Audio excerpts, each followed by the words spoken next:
Marcus Wellington stood frozen in the boardroom doorway, his Rolex suddenly feeling heavy on his wrist. The woman commanding the room with laser-sharp precision wasn't just any CEO.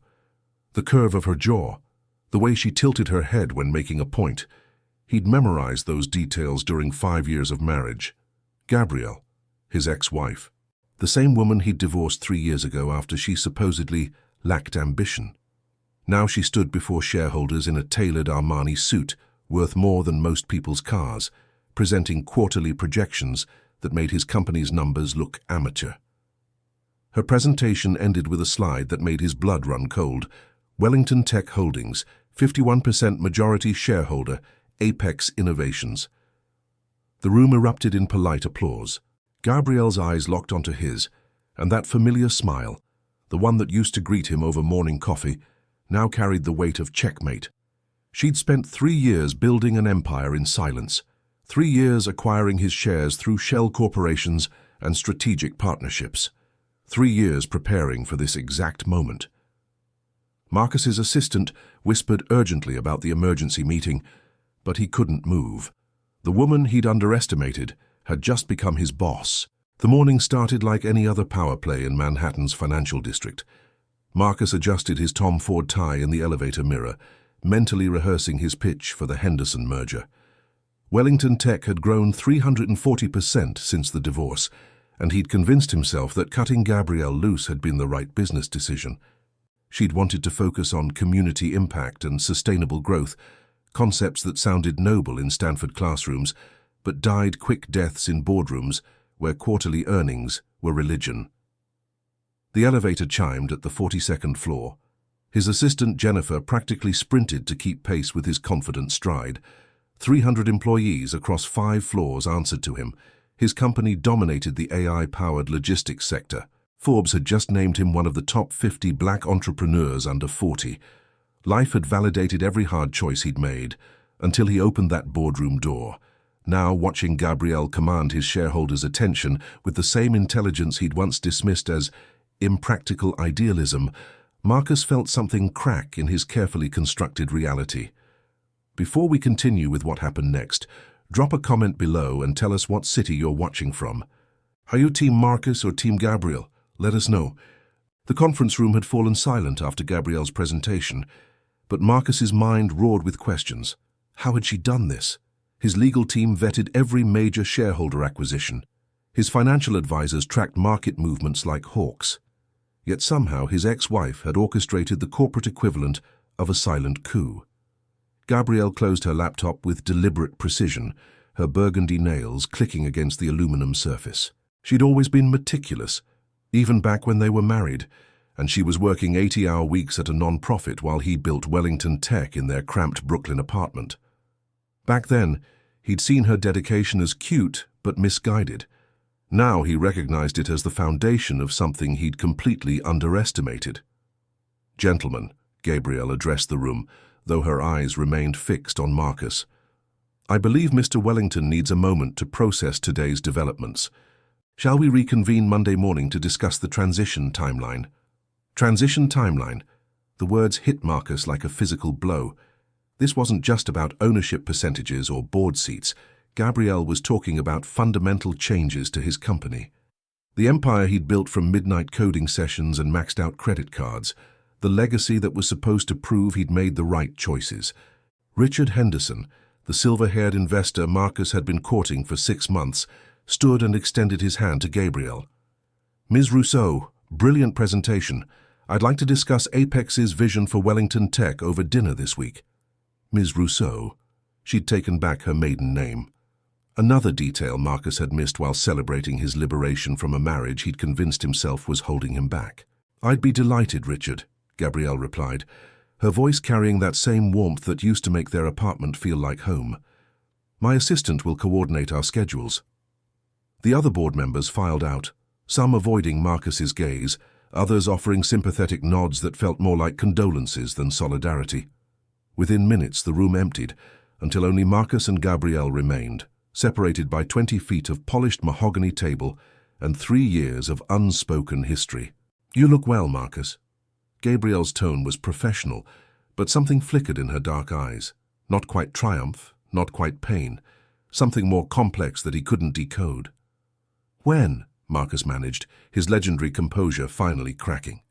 "When did you plan this?" Gabrielle gathered her materials with unhurried grace. "When did I plan to succeed? About the same time you told our marriage counselor that my career goals were charity work masquerading as business ambition." The words landed like precision strikes. Marcus remembered that session. They'd been trying to save a marriage that he'd already mentally exited. He'd been frustrated, exhausted from 18-hour workdays, unable to understand why Gabrielle couldn't just be satisfied being Mrs. Wellington, why she needed her own path when his was already paved with gold. "That's not what I meant. When did you start acquiring Wellington Tech shares?" "The morning after you served me divorce papers without warning while I was visiting my mother in Chicago. You remember that trip, don't you? The one where I was helping her through chemotherapy." Marcus felt something cold settle in his chest. He'd told himself the timing had been coincidental, that business opportunities didn't wait for convenient moments. His lawyers had assured him a clean break was best. He'd believed he was being efficient, not cruel. "Your mother, how is she?" "She died 18 months ago. You sent flowers." "Very tasteful arrangement." Gabrielle's voice remained steady, but Marcus caught the slight tremor in her hand as she picked up her briefcase. "I'm sorry, I didn't know it was that serious. You never—" "Never what, Marcus? Never interrupted your board meetings, never demanded you prioritize my family crisis over your acquisition schedules." She moved toward the door, then paused. "I learned something valuable from our marriage. I learned that power isn't given to people who ask nicely. It's taken by people who understand the rules of the game better than anyone else playing." "So this is revenge?" Marcus heard the accusation in his own voice, the defensive anger of someone who'd just realized they'd been outmaneuvered. "This is business." Gabrielle's smile held no warmth. "I believe those were your exact words when you explained why you couldn't attend my mother's funeral. You had the Singapore deal to close, remember?" She did remember. Of course she did.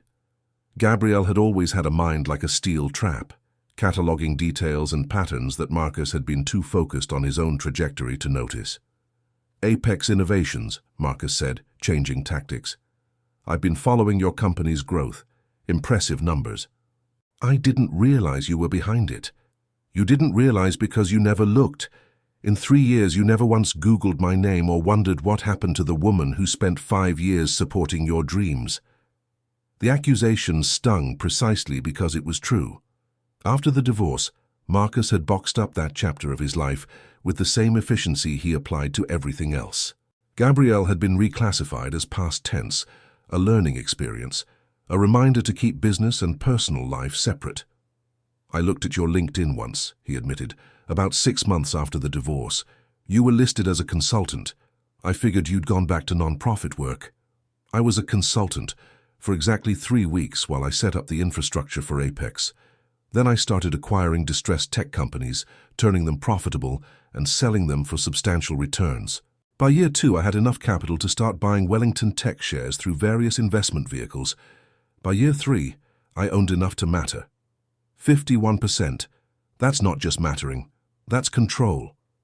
Marcus's jaw tightened. "How much did this cost you?" "Less than you'd think. Your stock price had some interesting dips over the past 18 months, almost like someone was strategically creating market uncertainty." Gabrielle's expression remained neutral, but Marcus caught the implication. She'd actively worked to devalue his company while acquiring shares. She'd played a long game with moves so subtle he'd never seen the strategy until checkmate. "That's—" Marcus searched for the word. "Brilliant? Ruthless? Exactly what you would have done in my position?" Gabrielle finished his sentence. "I learned from the best, after all." She reached for the door handle and Marcus found himself speaking before his brain could catch up.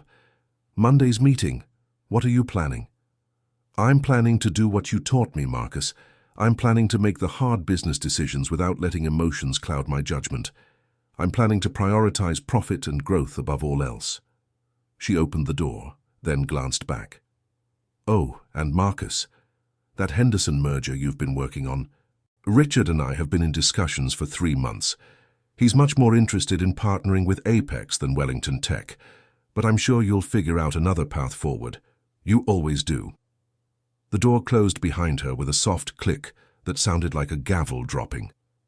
Marcus stood alone in the boardroom, surrounded by the leather chairs and abstract art that represented his success, and realized that every assumption he'd built his life on had just been systematically dismantled by the woman he'd discarded as collateral damage in his pursuit of greatness.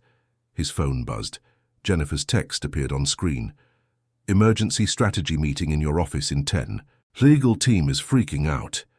Marcus looked at the empty chair where Gabrielle had sat, at the presentation screen still glowing with Apex Innovations' logo, and felt the foundation of his world shift beneath him. The weekend passed like a fever dream. Marcus barely slept, spending hours with his legal team, financial advisors, and crisis management consultants. Each conversation revealed another layer of his vulnerability. The shares Gabrielle controlled weren't just a majority. They were positioned in ways that gave her leverage over nearly every major decision Wellington Tech could make. By Sunday evening, Marcus stood in his penthouse overlooking Central Park, nursing his third whiskey and watching the city lights blur together. His reflection in the floor-to-ceiling windows showed a man who'd built an empire, but somehow missed the enemy at the gates. His phone rang. Unknown number. Marcus almost declined, then something made him answer. "Marcus Wellington. You're probably wondering how I did it." Gabrielle's voice was clear, conversational, like they were old friends catching up instead of adversaries locked in corporate warfare. "I have lawyers for that conversation now. Relax. This isn't a legal call. Consider it professional courtesy. Or maybe just me being unable to resist explaining the magic trick after it's already fooled the audience." Marcus moved away from the window, suddenly alert. Gabrielle never did anything without purpose. This call was strategic, even if it wore the mask of casual conversation. "I'm listening." "Do you remember the community investment fund I wanted to start during our marriage? The one you called a feel-good project with no scalability?" Marcus did remember. Gabrielle had proposed using a portion of his early Wellington Tech profits to create a microloan program for minority entrepreneurs. He'd dismissed it as charitable vanity, unable to see how it served his company's growth trajectory. That fund became the foundation of Apex. Turns out those charity cases you mocked were actually brilliant entrepreneurs who lacked access to capital. I gave them small loans, took modest equity positions, and helped them build sustainable businesses. 12 of those companies are now worth 8 figures or more. And every founder remembered who believed in them when nobody else did. You built a network. Marcus understood networks. They were currency in business, sometimes more valuable than cash. I built a family. That's what you never understood, Marcus. Business isn't just transactions and quarterly reports. It's relationships, trust, legacy. Those founders I helped. Their companies helped me acquire the capital and connections to start buying your shares. They introduced me to investors who were frustrated with Wellington Tech's aggressive acquisition tactics. They opened doors you didn't even know existed. Marcus set down his whiskey, his analytical mind finally catching up to the scope of what Gabrielle had orchestrated. The non-profit sector. You used your non-profit connections. Every charity gala you refused to attend with me, calling them waste-of-time networking events. Those galas introduced me to family offices, impact investors and venture capitalists who actually cared about sustainable growth. People with patient capital and long-term vision. People who were very interested when I explained how Wellington Tech could be transformed from a growth-at-all-costs company into something with actual staying power. You turned my own philosophy against me. There was almost admiration in Marcus's voice. I learned from my mistakes. Our marriage failed because I tried to make you see value in approaches you considered weakness. I thought, if I could just explain it right, show you the numbers, prove the ROI on compassion, you'd understand. But you couldn't. You were too committed to the zero-sum game. Business is competitive, Gabriel, you know that now. Business is complex. There's a difference. Competition matters, yes, but so does collaboration. Community, building something that lasts longer than the next earnings call. You taught me that winning is everything, but you never taught me to ask what winning actually means. Marcus paced his living room, phone pressed to his ear. So what now? You control my company. You've proven your point. What's the end game? Monday morning, we're going to have a very honest conversation about Wellington Tech's future. I'm going to propose some changes. Some of them you'll hate. Some of them might actually surprise you. Changes like what? Like shifting 30% of Wellington Tech's focus towards sustainable technology solutions for underserved markets, like creating an employee profit-sharing program, like building an internal venture fund that invests in minority-owned startups, like transforming your company from a typical tech giant into something that actually matters beyond shareholder returns. Marcus felt his defensive walls rising. Those initiatives sound expensive and inefficient. They'll tank our stock price. They'll diversify our revenue streams and create brand loyalty that transcends price competition. They'll attract talent that actually cares about the work, not just the paycheck. They'll build relationships with emerging markets that your competitors are completely ignoring. But most importantly, they'll give Wellington Tech a purpose beyond making you richer. You sound like a TED Talk. I sound like someone who spent 3 years studying every mistake you made while building this company. And trust me, Marcus, there were plenty. Gabrielle's tone shifted, becoming more serious. You optimized for speed and profit. You cut corners on culture. You burned bridges with partners who could have been allies. You built a company that's impressive on paper, but fragile in practice. One major scandal, one key executive departure, one market shift, and Wellington Tech could collapse faster than you built it. That's not... Marcus started to argue, then stopped. His legal team had expressed similar concerns during their weekend crisis sessions. Wellington Tech's growth had been explosive, but the foundation showed cracks, high employee turnover, reputation issues in certain markets, over-reliance on aggressive tactics that made lasting partnerships difficult. You've been analyzing my company for 3 years. It wasn't a question. I've been studying my investment. That's what majority shareholders do. They understand what they own. Gabrielle paused. I also read the anonymous Glassdoor reviews, the exit interviews, the complaints filed with HR that mysteriously disappeared. Your company has problems, Marcus. Problems that can't be solved with better PR or higher salaries. Marcus thought about the harassment complaints from 6 months ago, the project manager who'd quit after reporting discrimination, the promised investigations that had somehow concluded with everyone signing NDAs, and the accusers accepting generous severance packages. He'd told himself he was protecting the company, maintaining stability, making hard choices. Every company has internal issues, Marcus said defensively. Not every company ignores them until they become existential threats. Not every CEO values reputation management over actual justice. Gabrielle's voice carried disappointment rather than anger. You were better than this once. When we were building Wellington Tech in that Brooklyn apartment, you cared about the culture. You knew everyone's name. You celebrated their wins.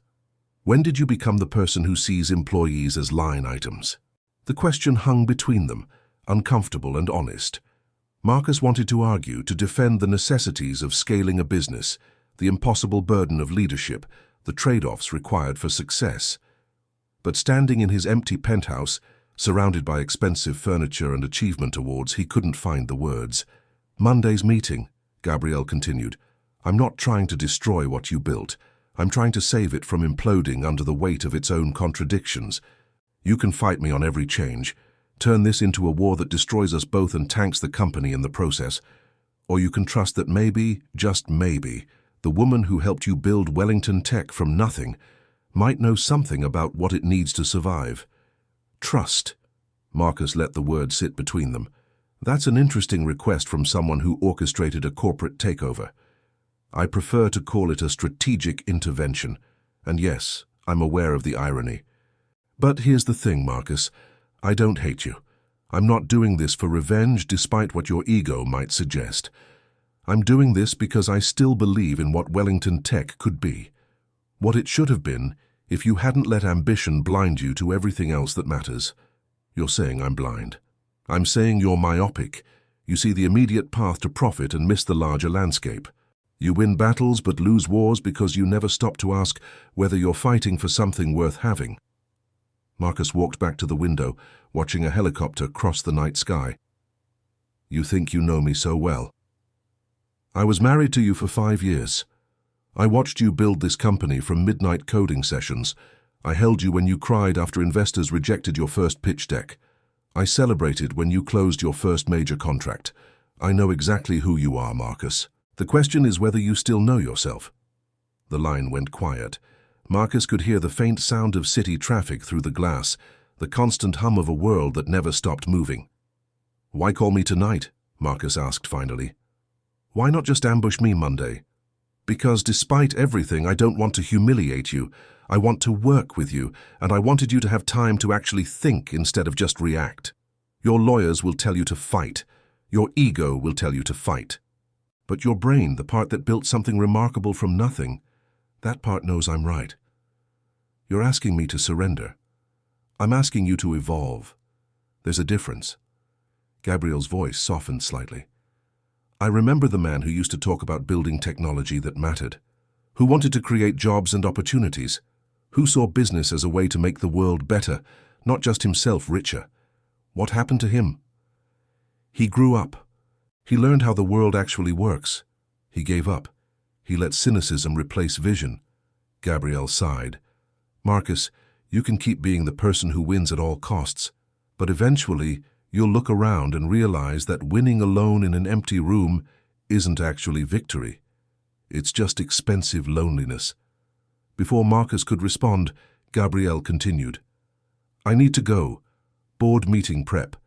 But think about what I said. Really think about it. Monday morning, 9 o'clock, we're going to decide Wellington Tech's future. You can fight me and turn this into a bloodbath, or you can work with me and build something actually worth building. Your choice." The line clicked dead. Marcus stood holding his phone, staring at his reflection superimposed over the Manhattan skyline. Somewhere in the building across the park, lights were still burning in office windows. Other people working late, chasing their own versions of success, making their own sacrifices to gods of ambition and achievement. His phone buzzed again. Jennifer's message. "Legal team wants to discuss preliminary injunction options. Can you conference in?" Marcus typed a reply, then deleted it. He set the phone down and poured another whiskey. Tomorrow he'd be in war mode, strategizing with lawyers and advisors, preparing for battle. But tonight, alone with his reflection and Gabrielle's words echoing in his mind, Marcus allowed himself to wonder if maybe, possibly, he'd been winning the wrong game all along. Monday morning arrived, with the kind of crisp autumn air that made Manhattan feel limitless. Marcus arrived at Wellington Tech headquarters at 6:30, 3 hours before the scheduled meeting with Gabriel. He needed time in his domain, surrounded by the tangible evidence of his success, before facing whatever came next. The building's lobby gleamed with polished marble and backlit glass. His name was etched in steel letters above the reception desk. Wellington Tech. His legacy made physical. Security nodded respectfully as he passed. The elevator rose 42 floors in smooth silence. But when Marcus stepped onto the executive floor, something was different. Gabrielle was already there. She stood by the floor-to-ceiling windows in his private office, wearing a navy suit that managed to look simultaneously professional and intimidating. 2 security personnel flanked the doorway, not his usual team. "You changed the locks," Marcus said, stopping in the hallway. "I'm the majority shareholder. I had the locks reinforced." Gabrielle turned from the window, her expression unreadable. "Don't worry. You still have access, but I needed to ensure certain sensitive documents remained secure during our transition period." "Our transition period?" Marcus tasted the words, finding them bitter. That's an interesting way to describe a hostile takeover. "Marcus, if this were hostile, you'd be facing a shareholder vote to remove you as CEO. Instead, I'm in your office at dawn because I wanted to have an honest conversation before the board meeting. Would you prefer I schedule it through your assistant like we're strangers?" She gestured to the chairs arranged near the windows. "Please, sit. This is still your office, for now." The qualifier stung, but Marcus moved into the room. His office had been rearranged subtly. His desk remained, but the seating area had been transformed into something more collaborative than hierarchical. Gabrielle's touch was already evident, replacing his power dynamic with something that felt more like partnership. He hated that it looked better. Coffee? Gabrielle asked, moving to the sidebar where a fresh carafe waited. Since when do you serve me coffee? Since I'm trying to demonstrate that this doesn't have to be a war. Black, 2 sugars, right? You always said fancy coffee was for people who didn't actually like coffee. Marcus accepted the cup, surprised she remembered his order after 3 years. You've thought of everything.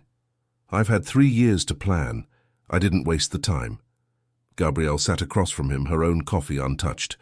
I want to show you something before the board arrives, a presentation I've prepared. Not for them, for you. She opened her laptop, turning the screen so they could both see. The first slide appeared. Wellington Tech.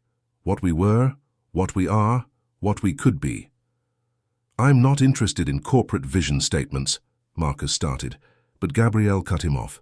Just watch. You can hate it afterwards, but at least know what you're fighting before you start swinging. The presentation began with Wellington Tech's founding. Gabrielle had assembled photos Marcus hadn't seen in years, their Brooklyn apartment, the whiteboard covered in early product sketches, the first office they'd shared when they could barely afford rent. Marcus appeared in several photos, younger and somehow more alive, explaining concepts with animated hands while Gabrielle took notes. This was 2019, Gabrielle narrated. You'd just secured seed funding. Look at your face in this photo. You're explaining how Wellington Tech would democratize logistics technology for small businesses. You kept saying level the playing field like it was a mantra. Marcus remembered that pitch. The passion had been genuine. He'd believed technology could redistribute opportunity, that smart algorithms could help mom-and-pop shops compete with Amazon. When had that mission gotten lost in the pursuit of market share? The presentation continued, showing Wellington Tech's growth trajectory. Revenue climbed impressively. Headcount expanded. Major contracts materialized. Market valuation soared. But Gabrielle's slides included other metrics Marcus's board presentations always omitted. Employee satisfaction scores dropping year over year. Client retention rates declining despite new acquisition growth. Community investment approaching zero after 2021. Diversity numbers stagnating across leadership levels. This is selective data, Marcus protested. No company's perfect. This isn't about perfection. It's about trajectory. You're growing but deteriorating, succeeding and failing simultaneously, making money while losing the thing that made Wellington Tech special. The next section showed Gabrielle's 3-year research. She'd interviewed former Wellington Tech employees, conducted market analysis, studied competitor strategies, and built detailed models of alternative futures.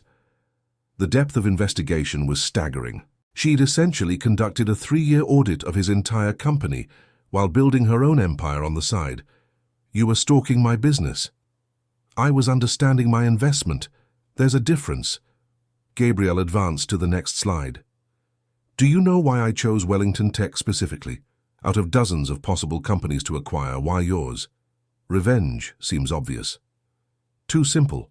I chose Wellington Tech because underneath all the problems, underneath your ego and your obsession with quarterly earnings, there's still the foundation of something remarkable. The original vision you had, democratizing technology, leveling playing fields, creating opportunities, that's still viable. It's just been buried under layers of corporate optimization and profit maximization. She clicked to the next slide, which showed 2 diverging paths. Path 1. We fight. You resist every change. We get locked in legal battles and board conflicts. The company's valuation tanks as investors panic about leadership instability. Key employees leave. Major contracts fall through. In 18 months, Wellington Tech is worth half what it is today, and we're both substantially poorer. You get to keep your ego, and I get to say I told you so. We both lose. And path 2? Marcus asked, though he knew it was rhetorical. Path 2. We collaborate. You accept that your approach had flaws, while acknowledging that you built something valuable. I accept that hostile intervention carries costs, and that your expertise matters. Together, we transform Wellington Tech into a company that's profitable and purposeful. We implement the changes I'm proposing, but we do it together, leveraging your operational knowledge and my strategic vision. In 18 months, Wellington Tech is worth double its current valuation, and we've created something that actually matters beyond shareholder returns. Marcus studied the projection models on screen. Gabrielle's path. Two numbers weren't fantasy. They were conservative estimates based on solid analysis. She'd identified revenue opportunities he'd missed, efficiency improvements his team had overlooked, market segments Wellington Tech had neglected. You really think we could double valuation with your approach?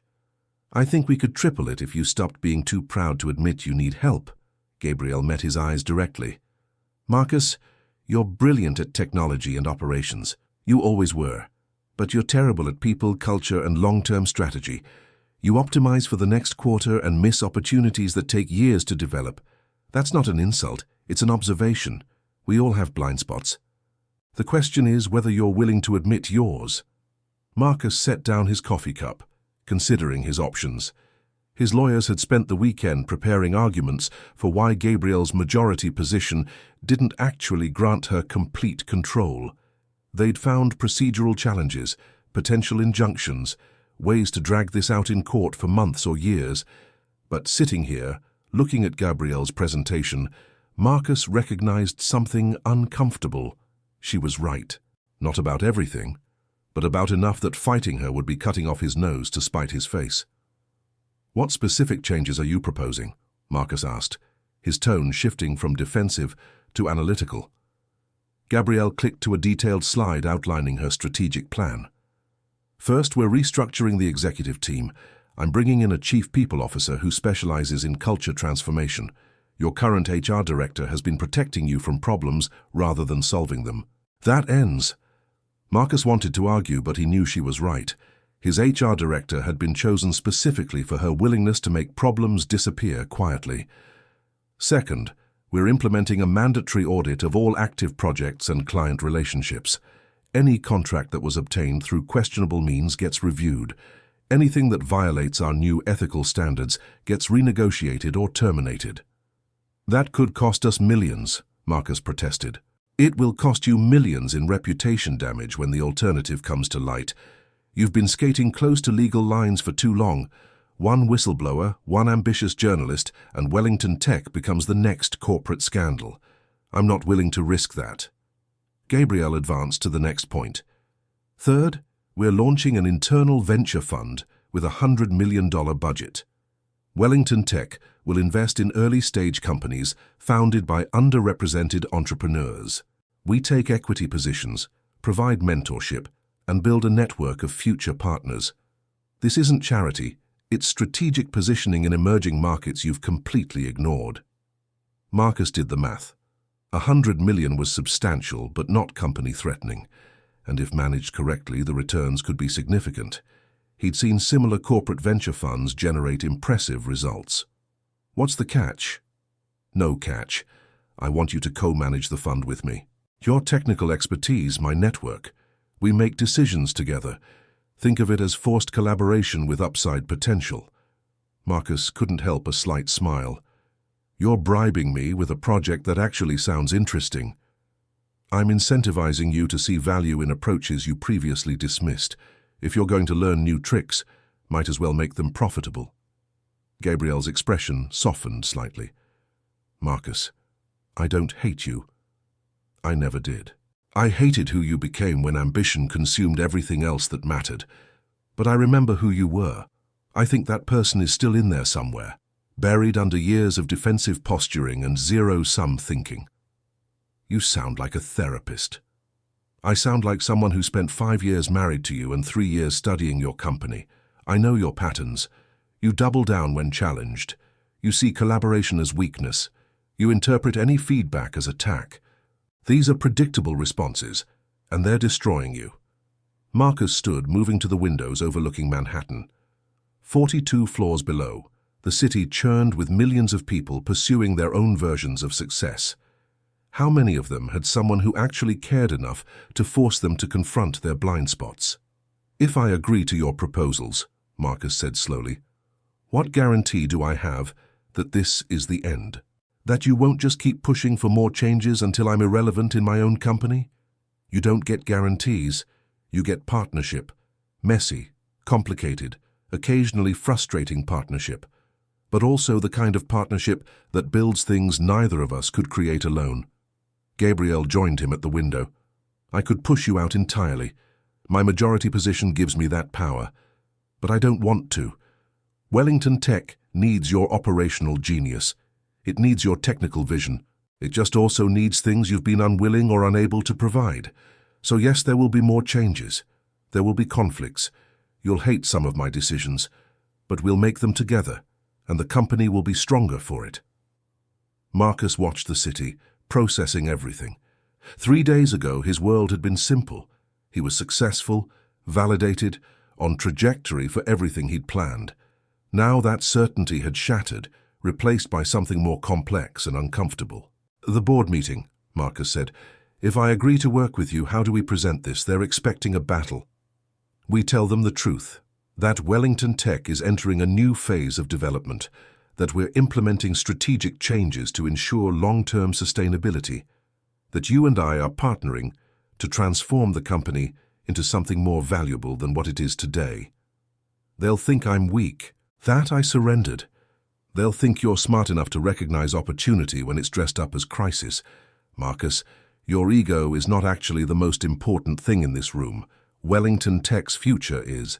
Thousands of employees depend on the decisions we make today. Can you put your pride aside long enough to do what's actually best for them?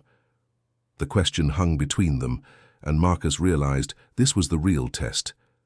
Not whether he could win a fight with Gabriel, but whether he could admit he'd been wrong, whether he could evolve past the person he'd become. Your proposal about the venture fund, Marcus said, turning from the window.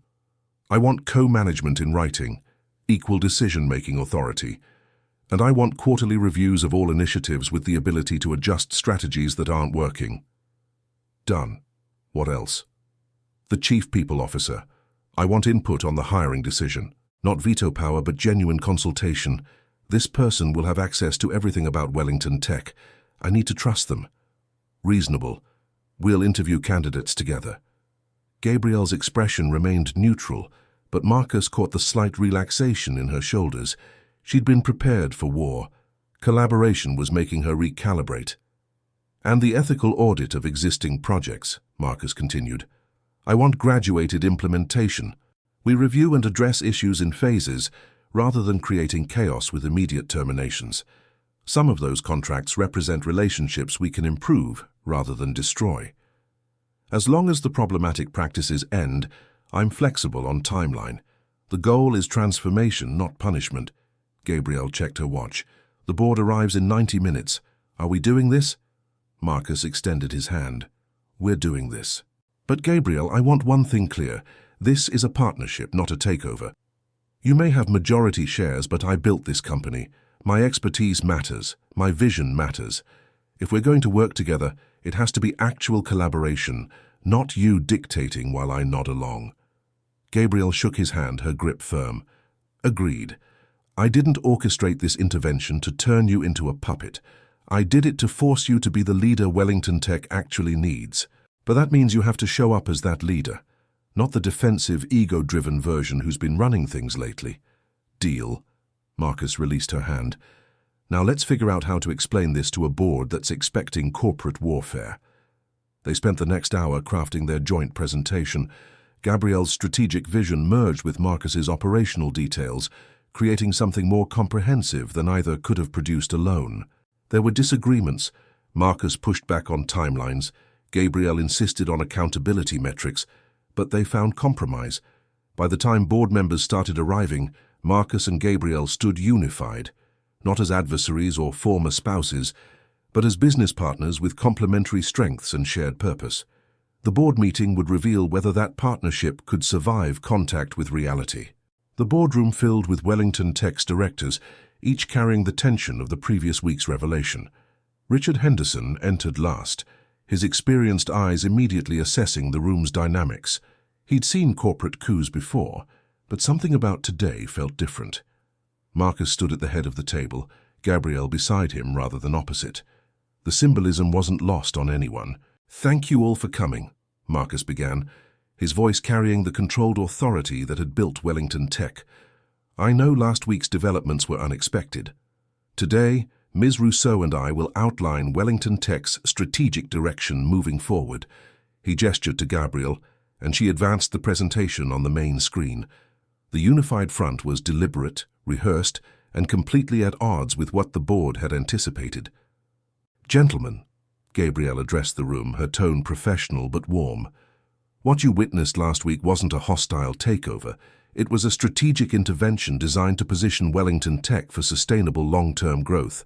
Marcus and I have spent considerable time discussing the company's future, and we're aligned on several key initiatives." She outlined the venture fund, the cultural transformation, the ethical audits. Each point was presented not as Gabrielle's demand, but as their joint decision. Marcus added operational context and technical details, making it clear he wasn't a figurehead, but an active partner in the proposed changes. Robert Chen, Wellington Tech's longest-serving board member, spoke first. "This is a remarkable pivot from what we expected. Marcus, 3 days ago you seemed blindsided. Now you're presenting a unified vision with your ex-wife, who just acquired majority control of your company. Help us understand what changed." Marcus met Chen's gaze directly. "What changed is that I spent the weekend reviewing Gabrielle's analysis of Wellington Tech's vulnerabilities. She's right about our cultural problems. She's right about our myopic focus on quarterly earnings at the expense of long-term positioning. She's right that we've built impressive revenue numbers on an unstable foundation." The admission felt like sandpaper in his throat, but Marcus pushed through. "I built this company from nothing. I'm proud of that. But pride can't be the foundation of strategy. Gabrielle's proposals address genuine weaknesses I've been unwilling to acknowledge.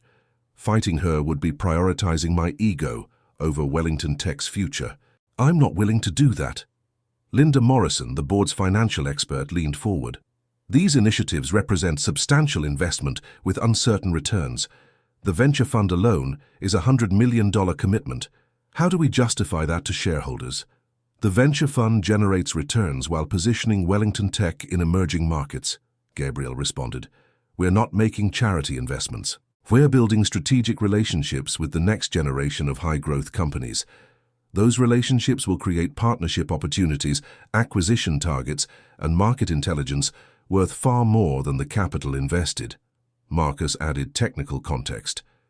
"We've been missing opportunities in underserved markets because we lack connections and credibility. This fund builds both. It's market development disguised as social impact. The ROI might take longer than our typical investments, but the strategic value is substantial." Richard Henderson, who'd been quietly observing, finally spoke. "I've reviewed Apex Innovation's portfolio. Gabrielle's track record with early-stage investments is impressive. If she's applying that expertise to Wellington Tech's venture fund, the risk profile is reasonable." He paused, studying Marcus. "But I'm more interested in the cultural transformation agenda. That's where the real changes happen, or fail." "Mr. Henderson is correct," Gabrielle acknowledged. "Culture change is the highest risk element of our proposal. It requires sustained leadership commitment, not just policy announcements. That's why Marcus and I will personally oversee the transformation process. We're not delegating this to HR." Marcus watched the board members exchange glances. They were wrestling with competing instincts, the appeal of Gabrielle's strategic vision versus concerns about leadership stability and dramatic strategic shifts. "There's an elephant in the room we should address," Marcus said, deciding directness was better than avoidance. "Gabrielle and I have history. We failed at marriage. Some of you are wondering if we'll fail at business partnership." The room went silent. Gabrielle's expression remained neutral, but Marcus caught the slight surprise in her eyes. He was going off script. "That's a fair concern," Marcus continued. "Our marriage failed because we had fundamentally different values and couldn't reconcile them. I was wrong about many things during that relationship. I minimized Gabrielle's professional ambitions. I dismissed her strategic insights. I prioritized my own trajectory over our partnership. Those were mistakes I'm not willing to repeat." He looked directly at Gabrielle. "But we're not trying to rebuild a marriage. We're building a business partnership based on complementary strengths and aligned incentives. Gabrielle's majority position means she has genuine authority. My operational role means I have genuine influence. That creates balance. Neither of us can succeed without the other, which forces collaboration rather than competition. Gabrielle took over seamlessly. Marcus is right that our personal history failed, but that failure taught both of us valuable lessons. I learned that proving a point isn't the same as creating value. Marcus learned, or is learning, that collaboration isn't weakness. Those lessons position us to work together effectively precisely because we already know each other's worst qualities. Robert Chen smiled slightly. That's either the foundation of an excellent partnership or a spectacular disaster. How do we know which? You don't, Marcus admitted. You evaluate our results quarterly and hold us accountable. But here's what I can tell you with certainty. Gabrielle's analysis of Wellington Tech's problems is accurate. Her proposed solutions are strategically sound. Fighting her might satisfy my ego, but it would damage the company. I'm choosing long-term value over short-term pride. The discussion continued for another hour. Board members raised concerns about timelines, budgets, risk mitigation, and succession planning. Marcus and Gabrielle answered in tag-team fashion, their preparation evident in the smooth coordination. By the meeting's end, the board had approved a 6-month pilot implementation of the major initiatives, with quarterly reviews and adjustment provisions. It wasn't unconditional endorsement, but it was enough to move forward. As the boardroom emptied, Richard Henderson lingered. He'd been observing dynamics throughout the meeting, with the practiced eye of someone who'd seen countless corporate dramas play out. "Walk with me," he said to Marcus and Gabrielle. "I have thoughts you should hear privately." They followed him to the building's roof deck, an executive amenity Marcus had installed but rarely used. Henderson moved to the railing, looking out over Manhattan's midday skyline. "I've been investing in technology companies for 35 years, Henderson began. "I've seen brilliant founders succeed spectacularly and fail catastrophically, often for similar reasons. The pattern is predictable. Early success breeds confidence. Confidence hardens into certainty. Certainty blinds them to changing realities. By the time they recognize their blind spots, it's too late." He turned to face them. "Marcus, you were 3 to 6 months away from serious problems. Maybe the harassment claims would have resurfaced with better lawyers. Maybe key employees would have defected to competitors. Maybe a journalist would have dug deeper into your aggressive acquisition tactics. Something would have cracked the facade. Gabrielle's intervention is the best thing that could have happened to Wellington Tech, even if it doesn't feel that way to you." Marcus absorbed the assessment, recognizing its accuracy. "You think I was heading toward a crash?" "I know you were heading toward a crash. I've watched it happen too many times not to recognize the trajectory. What makes this situation interesting is that you're actually capable of learning. Most founders in your position double down on failing strategies. You surprised me today by admitting mistakes in front of the board. That's rare." Henderson shifted his attention to Gabrielle. "You orchestrated an impressive strategy. The patient capital accumulation, the network building, the perfect timing of your reveal. But here's what worries me. You've won the opening game. Now comes the harder part. Actually transforming this company. Actually working with Marcus despite your history. Actually delivering on the promises you made in there." "I'm aware of the challenges," Gabrielle responded. "That's why we structured this as partnership, not conquest. Marcus's expertise is genuine. His loyalty to Wellington Tech is genuine. I need both. You need more than that. You need him to trust you. Really trust you. Not just agree to collaborate because the alternative is worse." Henderson's expression grew more serious. "Corporate partnerships are hard enough when participants don't have romantic history. You two have baggage that could sink this entire initiative if you're not careful." "We've discussed that," Marcus said. "We're aware of the risks." "Are you?" "Because I watched you two in that boardroom, and I saw something that concerns me. You're both performing, playing roles, presenting unified fronts. But I didn't see genuine trust. I saw strategic alignment born from necessity." Henderson paused. "Here's free advice from someone who's made every mistake you're about to make. Actually talk to each other. Not strategy sessions. Not business planning. Actually deal with the personal history before it sabotages your professional collaboration. Because it will." You can't compartmentalize that much unresolved emotion. Marcus glanced at Gabriel, who was studying the horizon with studied neutrality. Henderson was right. They'd spent the morning crafting business strategies while carefully avoiding the emotional landmines beneath every conversation. I appreciate your concern, Gabriel said finally. But Marcus and I are adults. We can manage our personal history while focusing on business objectives. That's exactly what my second wife said before our business partnership destroyed our marriage. Spoiler alert, we couldn't. Henderson moved toward the elevator. Take my advice or don't. But if you want this partnership to work, you'll need to do more than coordinate presentations. You'll need to actually heal some old wounds. The elevator doors closed behind him, leaving Marcus and Gabriel alone on the roof deck. The Manhattan wind carried the sounds of the city, but up here, 42 floors above street level, everything felt distant and abstract. He's not wrong, Gabriel said quietly. We're performing. We're collaborating. That's what we agreed to do. Marcus kept his eyes on the skyline, unwilling to look at her directly. Collaboration requires trust. Do you trust me, Marcus? The question hung between them, demanding honesty neither had been willing to offer during the morning's strategic planning. I trust that your proposals are strategically sound, Marcus deflected. That's not what I asked. Gabriel turned to face him. Do you trust me? Not my analysis or my business acumen.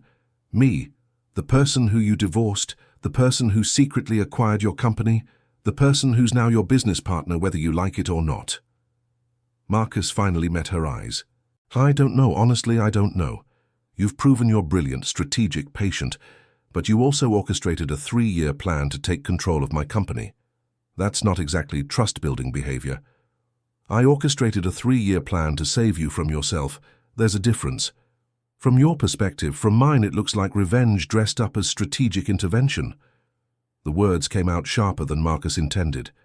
There it is, the real Marcus, underneath the collaborative performance. Gabriel's tone hardened. You think this is about revenge? That I spent 3 years building a company, generating returns for investors, creating opportunities for dozens of entrepreneurs, all because I wanted to hurt you. Your ego is truly breathtaking. My ego? You literally orchestrated a corporate takeover of your ex-husband's company, and I'm supposed to pretend it's not personal. It's not personal, it's necessary. Wellington Tech was heading toward disaster, and you were too proud to see it. Someone had to intervene, and I was the only person who cared enough to do it properly. Gabriel's professional composure cracked. You want to know what revenge would have looked like? I could have exposed your HR problems to journalists. I could have shared evidence of your questionable acquisition tactics with regulators. I could have shorted your stock while anonymously leaking internal problems. That would have been revenge. This is me trying to salvage something worth salvaging. Marcus absorbed the implications. You have evidence of regulatory problems. I have evidence of practices that skirt ethical lines. Whether they cross legal ones is debatable, but the reputational damage from public scrutiny would be substantial. I chose not to use that information because destroying Wellington Tech serves no one. But don't mistake restraint for weakness. I hold more leverage than you realize. The revelation shifted something in Marcus's understanding. Gabriel had been holding back. Her public strategy was the gentle version of what she could have done. That suggested Henderson was right. She actually cared about Wellington Tech beyond just winning. Why didn't you use that information? Marcus asked. Why not just destroy me and start fresh? Because despite everything, I still remember why we started this company. I remember you explaining to investors how technology could democratize opportunity. I remember you staying up all night to help a small business client solve a problem that generated minimal revenue but enormous gratitude. I remember who you were before success turned you into someone I didn't recognize. Gabriel's voice carried something Marcus hadn't heard since their divorce, genuine emotion beneath the strategic facade. I don't hate